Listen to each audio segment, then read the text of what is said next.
राम राम. आपल्या विश्व चैतन्य चॅनलला सगळ्यांनी सबस्क्राईब करा हो माय बाप.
विठोबाचे कुळी कन्या पुत्र होती जे सात्विक तयाचा हरिक वाटे देवा तुका म्हणे मज घडव त्यांची सेवा तुका म्हणे मज घडव त्यांची सेवा तरी माझ्या दैवा पार नाही कुळी कन्या पुत्र होती जे सात्विक तयाचा हरिक वाटे देवा महायोग पीठे तटे भीमरथ्या वरं पुंडरीकाय दातु मुनींद्रैः समागत्य तिष्ठं तमानंद कंदं परब्रह्मलिंगं भजे पांडुरंग हरी पांडुरंग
पांडुरंगा करू प्रथम नमन दुसरे चरण संतांजिया त्यांच्या कृपादाने कथेचा विस्तारू बाबाजी सद्गुरु दास तुका नमो ज्ञान देवा नमो ज्ञान राजा नमो ज्ञान सिंधू सखा पूर्ण माझा मतिमंद ते ज्ञानदाता दिनासी नमस्कार साष्टांग श्री ज्ञानेश्वराशी जयांचे केले स्मरण होय सकळ विद्येचे अधिकरण ते जीवंतू श्री चरण श्री गुरूंचे ते नमस्कारुनी आता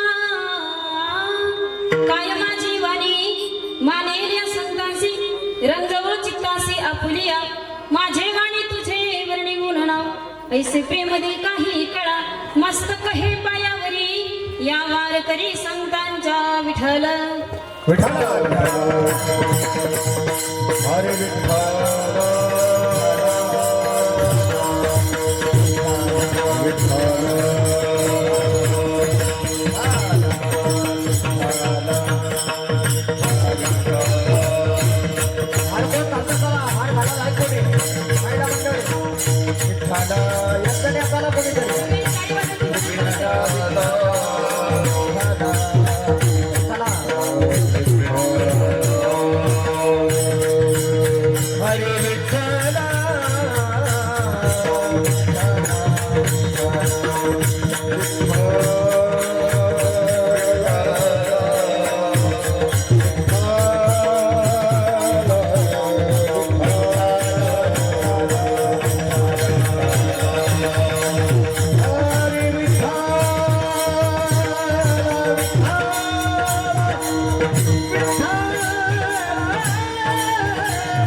या हिता जो असे जागता धन्य माता पिता तयाची या कुळी कन्या पुत्र होती जे सात्विक तयाचा हरिक वाटे देवा.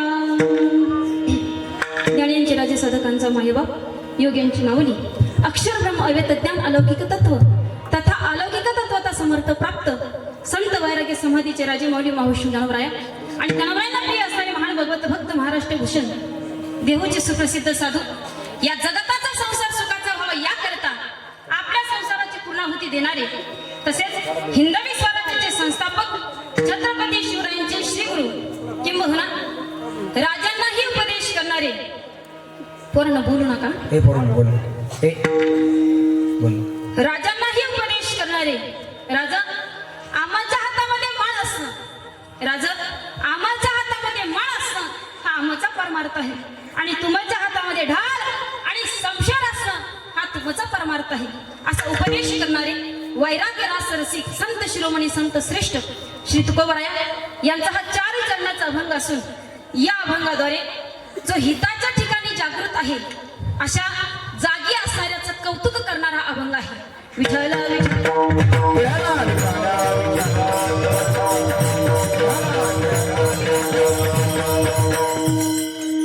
तुकोबरायांची भाषा आहे आपल्या हिता जो असे जागता धन्य माता पिता तयाची या बस खाली राहू दे बस खाली राहू दे माझं विठ्ठल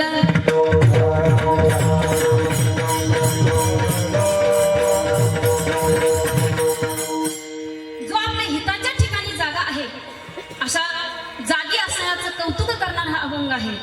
पण जो जागी आहे याचं कौतुक तुकोबराय करत नाही तर त्याच्याबरोबर त्याच्या आई वडिलालाही धन्यता तुकोबराय या ठिकाणी देतात. धन्य माता पिता तयाच्या बरं आई वडिलाला धन्यता देण्याची काय गरज आई वडिलांना धन्यता देण्याची काय गरज मला सांगायला आवडेल. काही ना पापाचा हात भरल्याशिवाय दाऊद जन्माला येत नसतो. माझी भाषा कळते ना. पापाचा हात भरल्याशिवाय दाऊद जसा जन्माला येऊ शकत नाही तसं जोपर्यंत एक कपल म्हणजे एक जोडी पुण्यवान होत नाही किंवा पुण्यवान असू शकत नाही तोपर्यंत त्याच्या पोटी हरिभक्त जन्माला येऊ शकत नाही. मग ज्याच्या उदरामध्ये हिताच्या ठिकाणी जागी असणारा जन्माला आला म्हणजे असे आईबाप देखील धन्य आहे म्हणून त्यांना धन्यता तुकोबराय या ठिकाणी देतात. आणि एवढंच नाही ज्या कुळामध्ये सात्विक कन्या आणि सात्विक पुत्र जन्माला येतो आहे ना तुम्हाला प्रॅक्टिकली सांगू का ज्या कुळामध्ये सात्विक कन्या आणि सात्विक पुत्र जन्माला येतात त्यांचा हरिक भगवंतालाही वाटतं. म्हणून या ठिकाणी एवढं असं सामर्थ्य निर्माण होतं की हे डोलायला लागले हे नाचायला लागले की तुम्हाला नाचावं लागतं डोलावं लागतं. बरोबर की नाही. जागी आहात ना जागी. सुरुवातीला आपण मला वाटलं काय आज बचत गटाची मीटिंग वगैरे काय काय हा उद्या खांदावळी उद्या ना पण आज थोडी होती काही ना. बऱ्याच गावामध्ये आता इथं आहे बचत गट आहे बरेच बचत गटाच्या अध्यक्ष पण या ठिकाणी बसलेले आहेत. मला असं वाटलं मी म्हणत नाही तुम्ही गेले होते मला असं वाटलं फक्त असं तुम्ही उशिरा आलात म्हणून तसं वाटलं बरं का. सांगण्याचं तात्पर्य काय आहे की ज्यावेळी सात्विक कन्या सात्विक पुत्र नाचायला लागतात डोलायला लागतात त्यास आम्हाला डोलावं लागतं. बरोबर ना. हे सामर्थ्य कशामुळे निर्माण होतं तर ते सामर्थ्य हरी भजनामध्ये निर्माण होतं. आणि मग ज्या कुळामध्ये असे सात्विक कन्या आणि सात्विक पुत्र जन्माला येतात त्या सात्विक कन्येचा त्या सात्विक पुत्राचा आणि त्या कुळाचा भगवान परमात्म्यालाही हरिक वाटतो. बरं हरिक कुणाचा वाटतो सात्विक कन्या आणि सात्विक पुत्र हे कशावरून ओळखायचे. गीता भागवत करीती श्रवण अखंड चिंतन विठोबाचे काही ना. ज्या घरामध्ये सातत्याने नित्य नियमाने अखंड पद्धतीनं भगवान परमात्म्याचं नामस्मरण होतं. आपल्या इथे किती जण नामस्मरण करतात बरं. जरा मोकळं बोलते माहेरच कीर्तन ना चालेल ना. खेळी वेळी मी जेवढे प्रश्न विचारेन तेवढेच उत्तर तुम्ही द्यायचे बरं का. काही ना कीर्तनामध्ये चेहऱ्याला इस्त्री करून बसायचं नाही. कपड्याला इस्त्री असं इथपर्यंत ठीक आहे चेहऱ्याला कशासाठी हा त्याच्यामुळे फ्रेश बसा गाड्या. एवढा लोड घेऊ नका. साड्या आणल्यात ना तर कुणाची राहिली हा तेच जरा एवढं टेन्शन मध्ये दिसायला लागले. साडी उद्या येते का नाही परवा येते का नाही शेजारी जर चांगली घातली तर मी कशी दिसन असं होतं. पण असं साड्या जराशी मंडपच्या बाहेर सोडून या. बरं चालेल ना? डोक्यातले बाहेर सोडून या आणि इथं थोडंसं माझ्याकडे लक्ष असू दे.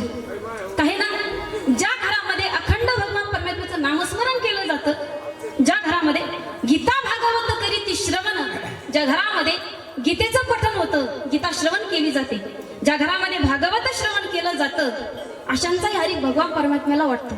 अशातही धन्यवाद, धन्यता तुकोबर या ठिकाणी देतात.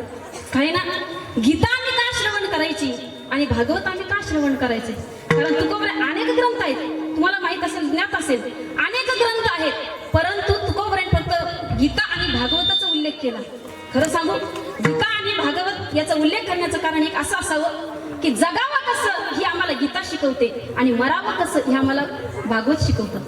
म्हणून जीवन जगत असताना, जीवनाची वाटचाल करत असताना आम्हाला जगायचं कसं हे जर शिकायचं असेल तर आम्हाला गीता उघडावी लागेल. गीता काय सांगते माहिती तुम्हाला? गीता म्हणत नाही कोणी एक तोंडामध्ये मारली की दुसरं तोंड द्या, म्हणतं का? गीता सांगते का?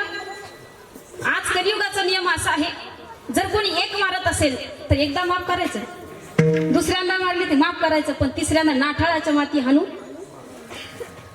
ही गीता शिकवते. कारण जीवन जगत असताना आमच्यामध्ये स्वाभिमान असणं गरजेचं आहे. आम्हाला स्वाभिमानाने जगता आलं पाहिजे. आणि भागवत आम्हाला शिकवतं की आम्ही मरायचं कसं. काय ना, जीवन जगत असताना आम्हाला जर आमचं मरण गोड करायचं असेल, आम्हाला आमचं मरण जर गोड करायचं असेल तर ते अगोदर जीवन जगत असताना आम्हाला ते मरण कळलं पाहिजे. कारण जीवनभर जर आम्ही नामस्मरण जर केलं तर शेवटच्या क्षणामध्ये नामस्मरण तोंडामध्ये येत असतं, मुखामध्ये येत असतं. कुणी म्हणेल आयुष्यभर मला नामस्मरण करायचं नाही, मला भक्ती करायची नाही, आणि शेवटच्या काळामध्ये नाम तोंडामध्ये घेऊन माझी मुक्तता मला करायची, पण असं चालणार नाही चालणार.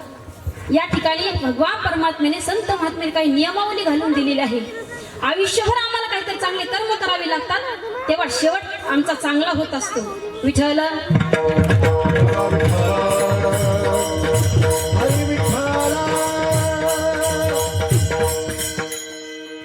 चिल्लर पार्टी बरं का महाराज? बोलू नका, बोलू नका. इंगळे महाराज असं सांगतात की कथेमध्ये, कीर्तनामध्ये लेकरू आणि बागेमध्ये कोकरू कधीच नसावं, कधी शेंडा खुडी ते सांगताच येत नाही.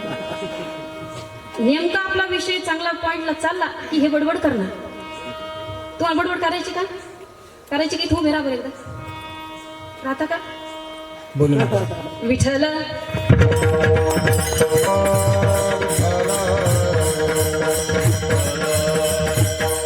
तुकाराम महाराज म्हणतात, आशांची सेवा जर माझ्या जीवनामध्ये घडली, झाली नाही बरं का.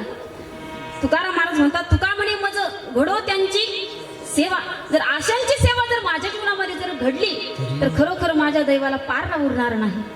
काही ना, तुकोबाईने घडो हा शब्द या ठिकाणी वापरला. घडो काही ना, करणं, होणं आणि घडणं हे 3 क्रियावाचक क्रियापद आहेत. करणं, होणं आणि घडणं. करणं या ठिकाणी प्रयत्न प्रधान ज्या ठिकाणी आपल्याला म्हणता येईल, प्रयत्न प्रधान ज्या ठिकाणी आहे त्याला करणं म्हणता येईल. आणि घडणं ज्या ठिकाणी प्रारब्ध प्रधान आहे त्या ठिकाणी घडणं, होणं असतं. आणि ज्या ठिकाणी भगवान परमात्म्याची कृपा म्हणजे भगवत कृपा प्रधान ज्या ठिकाणी आहे त्या ठिकाणी घडणं हा शब्द आपल्याला वापरता येईल. म्हणजे ज्यावेळी भगवंताची कृपा होईल त्यावेळेस काहीतरी घडत असतं, जीवनामध्ये काहीतरी घडत असतं. घडण्याकरता भगवान परमात्म्याची कृपा लागते. मग ज्या अर्थी भगवान परमात्म्याची कृपा या गोष्टीला लागते म्हटल्यानंतर ही गोष्ट दुर्मिळ असावी. प्रत्येक गोष्टी करता भगवंताची काही कृपेची काही गरज नाही, मला वाटतं. बरोबर की नाही? असं होईल का मला साडी घ्यायची म्हणजे मला भगवंताची कृपा पाहिजे, असं होईल का? माझ्या लाडक्या बहीण योजनेचे 1,500 रुपये बंद झाले, ते चालू व्हावे याकरता काय भगवंताची कृपा पाहिजे का? कृपा पाहिजे का? नाही. कागदपत्र जमा केली की 1,500 रुपये पडणार आहे, त्यासाठी भगवंताची कृपा लागणार नाही. होणं आणि करणं हे जर 2 ठिकाणी त्या ठिकाणी आपण क्रियापद वापरलं तरी ते कार्य होऊन जाईल.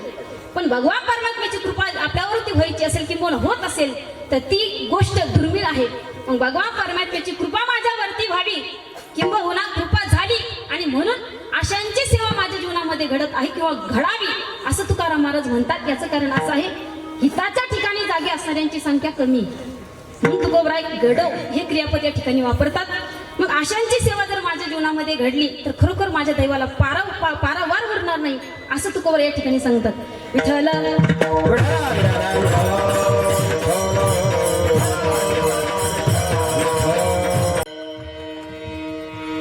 अभंगाच्या सविस्तर चिंतनाकडे वळण्यापूर्वी अल्पासा पर्याय द्यायचा म्हणजे तो असा.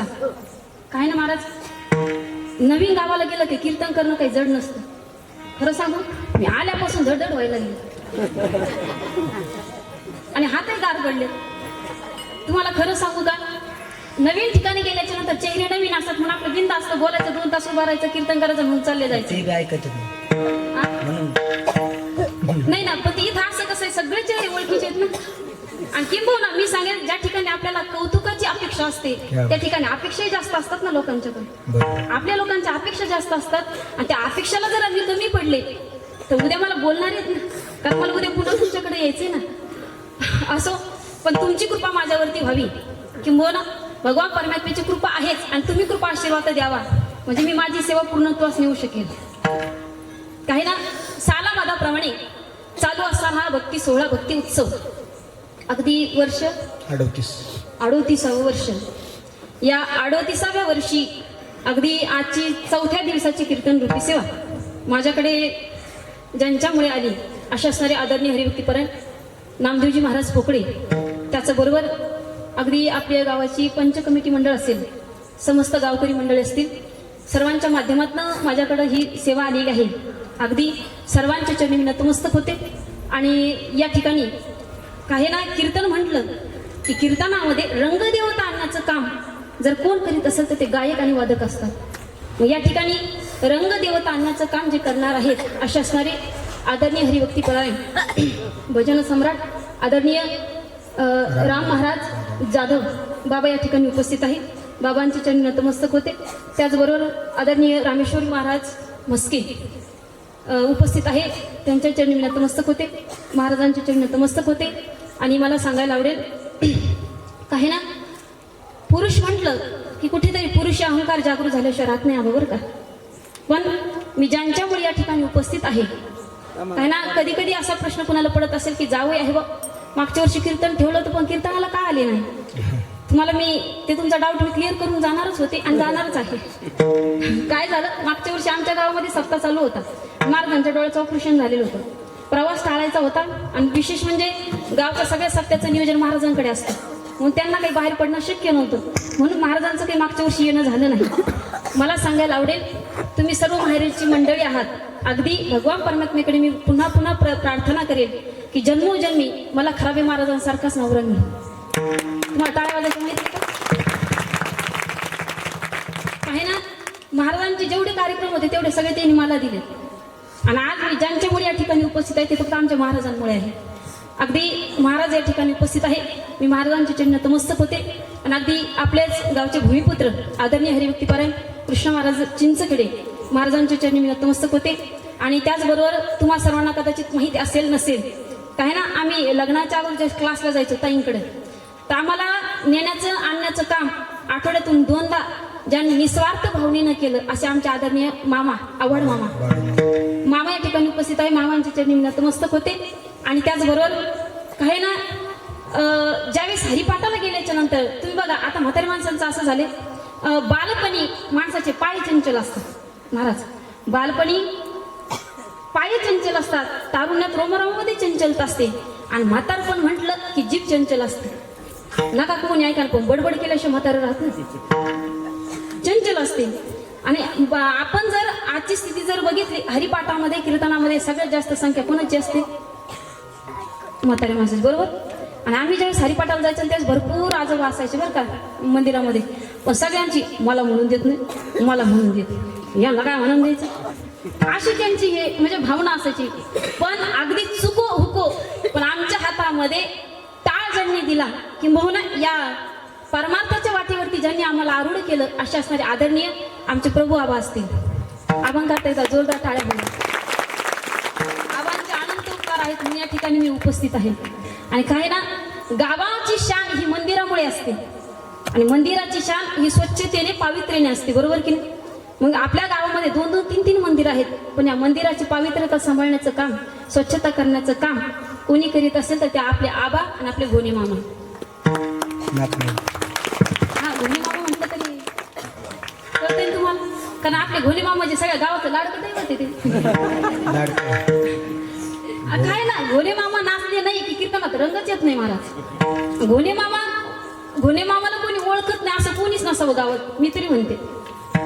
काय ना, गावाचं पावित्र्यता, मंदिराची पावित्र्यता, शुद्धता राखण्याचं काम आदरणीय आपले घोणे मामा आणि आबा करत असतात.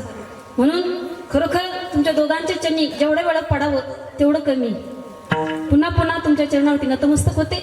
आणि अगदी या ठिकाणी मृदुंगाची साथ करणारे आदरणीय हरिभक्तीपरायण गोविंद महाराज कुबरे या ठिकाणी उपस्थित आहे. एकदा जोरदार टाळ्या होत्या.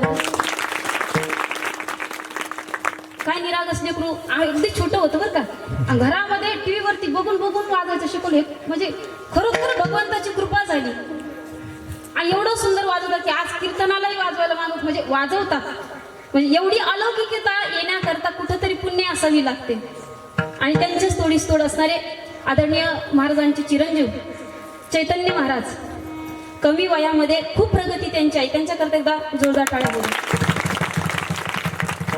आणि त्याचबरोबर मला सांगायला आवडेल, ज्यांच्यामुळे किंबहुना ज्यांच्या DNA जरी म्हणलं तरी हरकत नाही, DNAच्या मार्फत हे परमार्थाची वाट ज्यांच्यामुळे माझ्या जीवनात आली, असे असणारे माझे आजोबा, आमचे अण्णा. खरं ना, आज अण्णा जर असते खरोखर खूप आनंद झाला असता. आज मनीषाचं कीर्तन, काय ना, कुठं कीर्तनाला जायचं म्हणलं आणि मी जर चालता चालता भेटायला आली ना, आज कुठं चालली, कीर्तन करायचं बरं का, सेवा सोडायचं नाही, सेवा करत राहायचं.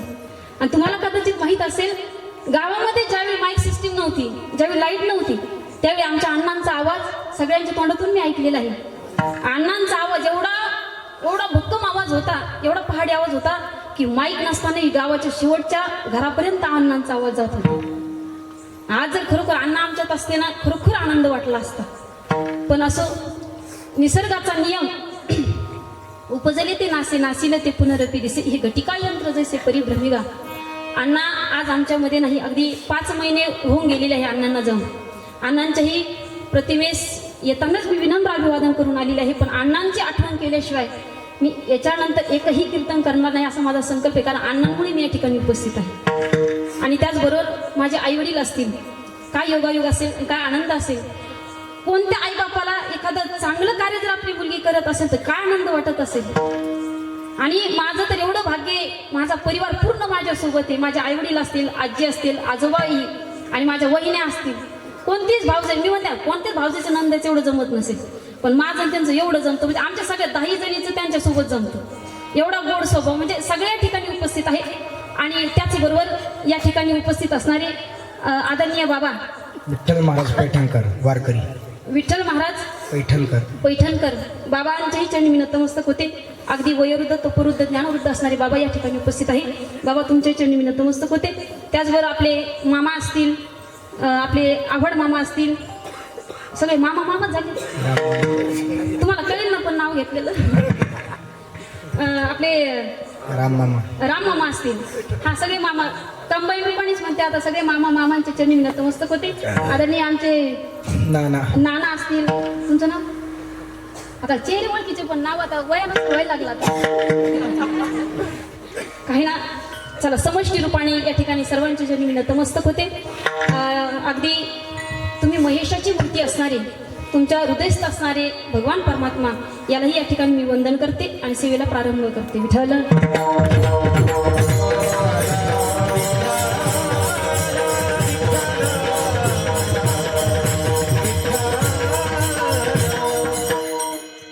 आपुल्या हिता जो असे जागता. तुकाराम महाराजांची भाषा आहे आपुल्या हिता. जो हिताच्या ठिकाणी जागृत आहे अशांचं कौतुक तुकाराम महाराज करतात. मग हिताच्या ठिकाणी जाग कोण असू शकतं? हिताच्या ठिकाणी कोण जागो असू शकतं? जे कीर्तनाला येतात ते, जे कथेला येतात ते, बरोबर की नाही? मग कथेला कीर्तनाला कोण येतं? आता बोला का हनू घेऊ. कथेला कीर्तनाला कोण येऊ शकतं? आपण येऊ शकतो की नाही? का असं कधी झालं या गावामध्ये आम्ही गेल्याच्या नंतर 4 म्हशी एकत्र आल्या आणि आज रामतेचं कीर्तन, चला आपण कीर्तनाला, असं होईल का? मग हिताच्या ठिकाणी जागृत असणारा जर कोण असेल तर ते माणूस आहे. बरोबर की नाही? माणूस आहे. मी पुन्हा पुन्हा सांगेल, आम्ही माणूस म्हणून जन्माला आलो तर आम्ही माणूस म्हणून जगतो का, हा स्वाध्यायाचा प्रश्न प्रत्येकाला पडला पाहिजे. कारण काय ना, या जगतामध्ये जर सगळ्यात मोठी घडामोड कोणती झाली असेल, सगळ्यात मोठी घसरण कोणती झाली असेल तर ती मानव्याची झालेली. मानव्याची घसरण झाली. पण मानवीय म्हणजे काय आणि घसरण कुठं झाली? विठ्ठल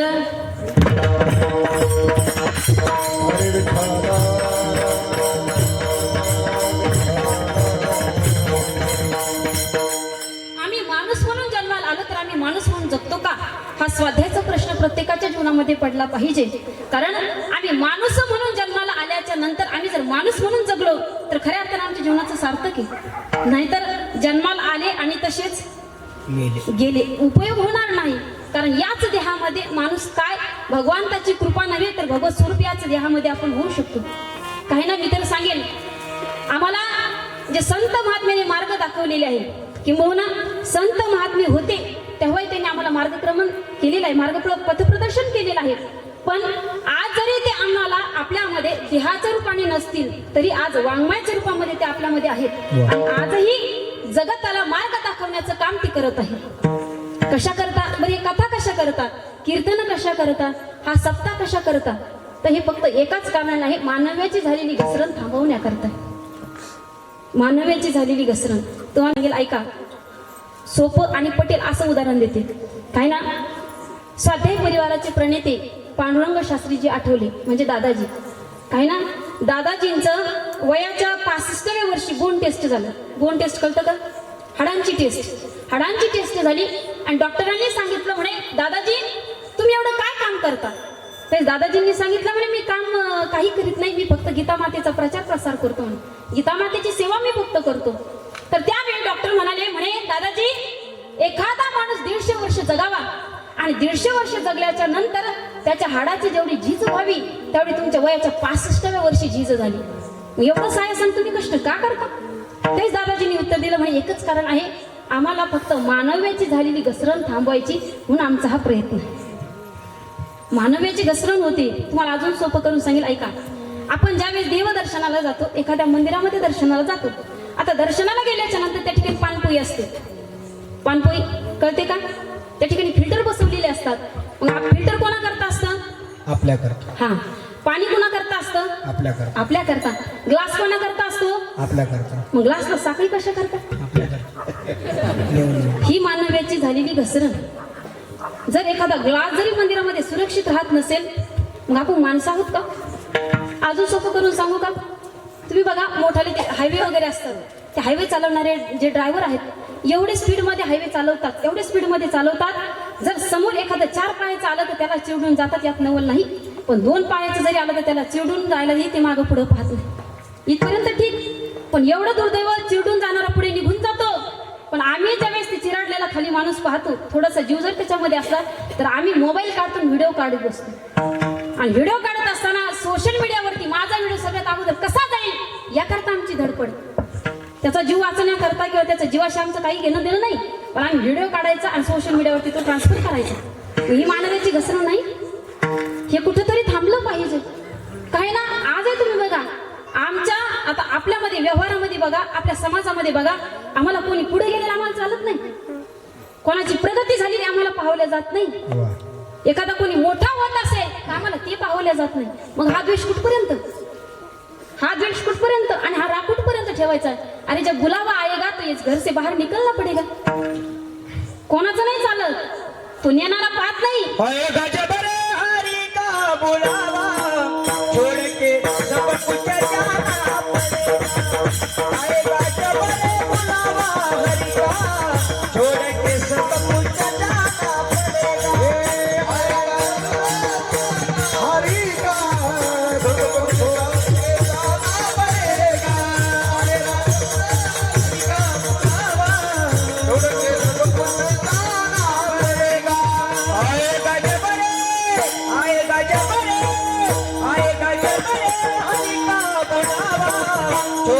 सब कुछ जाना पड़ेगा.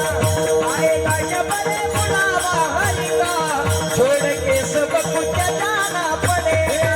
आएगा जब बुलावा हरि का छोड़ के सब कुछ जाना पड़ेगा. आएगा जब बुलावा हरि का छोड़ के सब कुछ जाना पड़ेगा. हरि का साथ ले जाएगा और तो कुछ ना ले पाएगा, नाम हरि का साथ ले जाएगा, और तो कुछ ना ले पाएगा। आएगा जब आएगा जब आएगा जब बुलावा हरि का, छोड़ के सब कुछ जाना पड़ेगा। आएगा जब बुलावा हरि का, छोड़ के सब कुछ जाना पड़ेगा। आएगा जब बुलावा हरि का, छोड़ के सब कुछ जाना पड़ेगा। आएगा जब बुलावा हरि का, छोड़ के सब कुछ जाना पड़ेगा।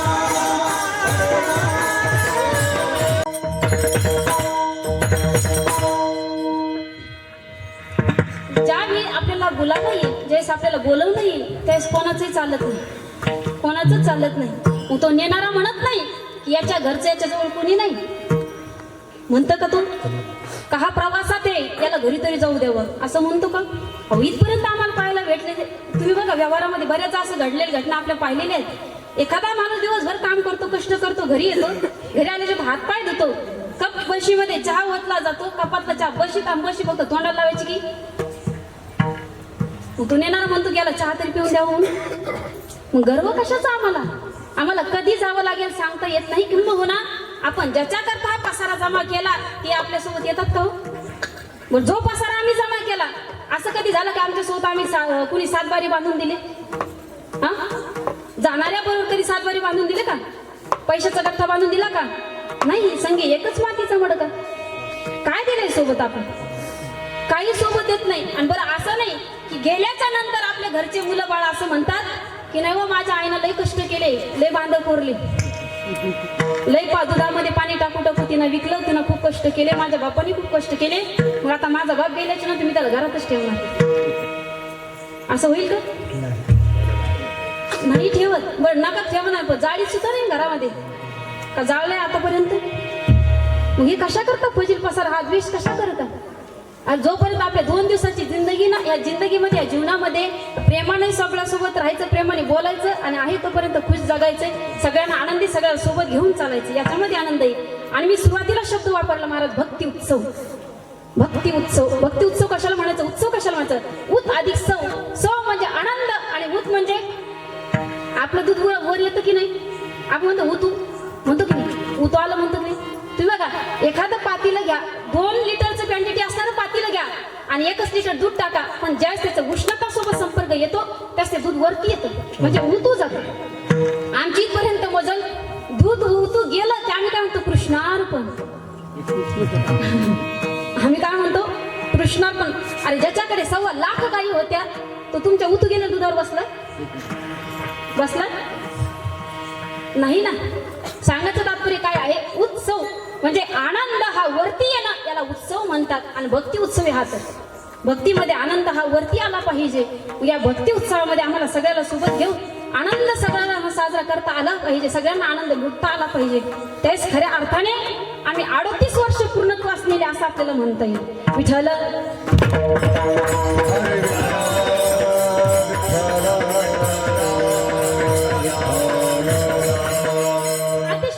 असं म्हणतात, नाहम पशु नाहम पक्षी अहम मनुष्य.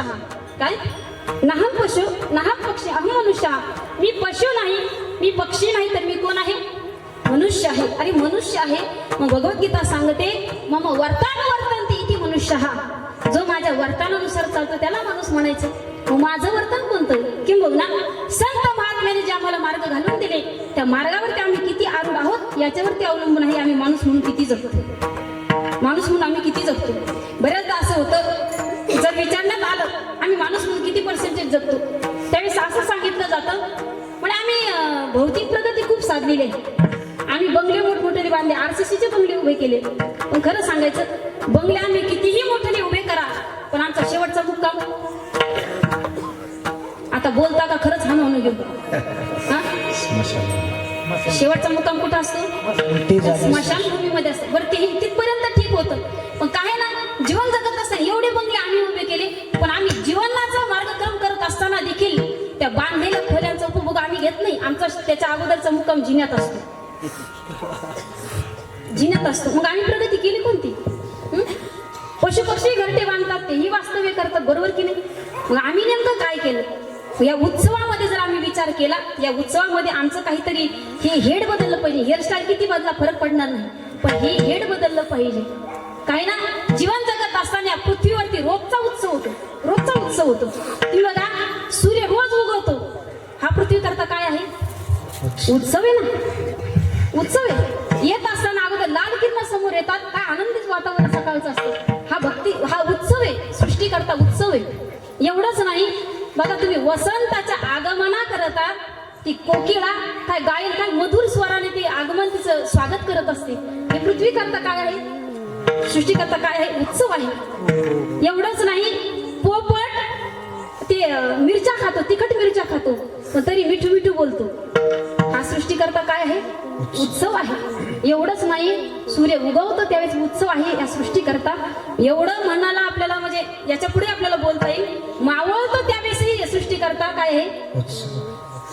काय त्या लाल रंगाचं काय किती छटा निर्माण करतो तो जाताना.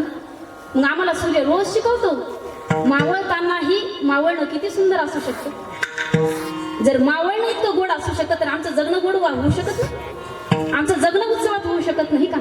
आणि हा उत्सव, हा भक्ती उत्सव फक्त आमचं जीवन उत्साहित व्हावं याकरताही उत्सव आहे. विठ्ठल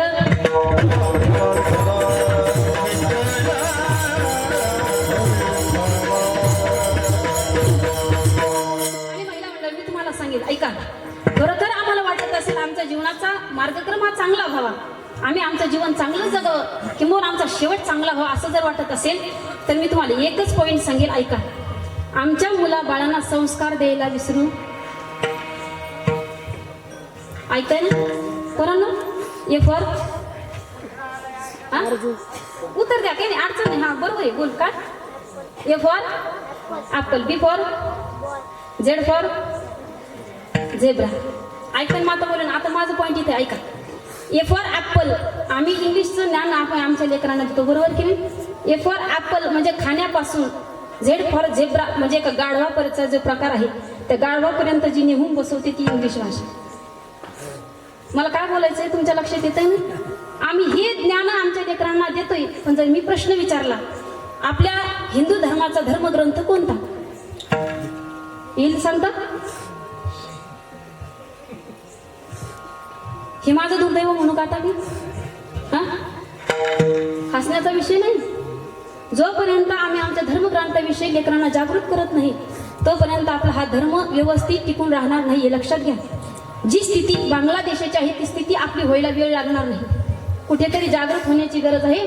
काय ना, दुर्दैव एवढं आहे आपल्यातले धसकट आपल्या लोकांवरती बोट उचलतात.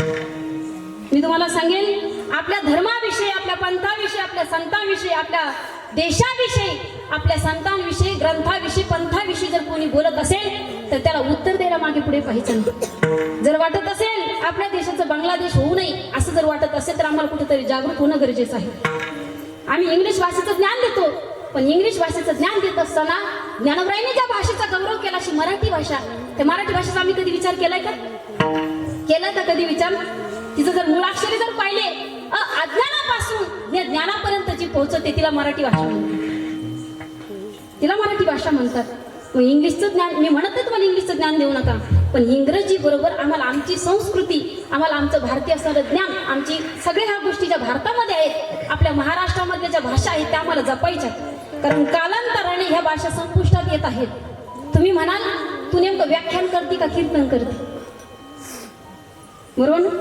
कधी कधी वाटेल असं, पण तुम्हाला खरं सांगू का, बऱ्याचदा काही प्रश्न पडले असते, महिला मंडळामध्ये चर्चाही झाली असेल, पण कीर्तन म्हणजे काय? तुम्ही पौराणिक कथा खूप ऐकल्यात, रामायण ऐकलं, मी तर म्हणे बऱ्याच. राम राम. आपल्या विश्व चैतन्य चॅनलला सगळ्यांनी सबस्क्राईब करा हो माय बाप.